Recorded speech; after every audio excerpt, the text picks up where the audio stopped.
Hello students, welcome to smart Pranjal. आज आपण काय शिकणार आहोत माहिती आहे? इयत्ता तिसरीची पोयम, तिचं नाव आहे भिंगरी। ऐका आणि म्हणा। एक होती मेरी, तिला सापडली भिंगरी, भिंगरी फिरवली गरगर, भिंगरीला आली चक्कर, भिंतीला दिली तिने टक्कर।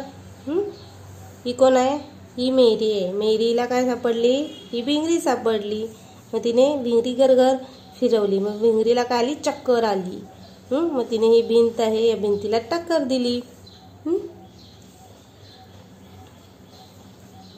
बघा, मी पुन्हा एकदा रिपीट करते पोयम। एक होती मेरी, तिला सापडली भिंगरी, भिंगरी फिरवली गरगर, भिंगरीला आली चक्कर, भिंतीला दिले तिने टक्कर। त्यानंतर बघा, पहा, ऐका, वाचा, म्हणा। ही काय? भिंगरी। ही काय? भिंत। शब्द एका सारखी अक्षरे ओळखाने वाचा। हे बघा, भिंगरी, भिंत, भी। पहिला अक्षर सारखं कुठलं आहे? भी, भी, भी। त्यानंतर इथे काय? चित्रे पहा, गिरवाने पूर्ण राहावे। ही भिंत आहे, ही चिंच आहे, ही काय? मुंगी आहे, हा काय? कंगवा आहे।